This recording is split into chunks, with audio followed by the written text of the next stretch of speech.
के मोर बर्बाद कलू। बातों को तेरी हम भुला ना सके, होके जुदा भी ना जुदा हो सके।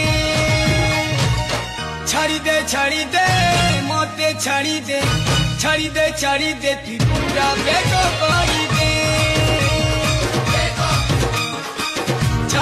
छड़ी दे मोते छड़ी दे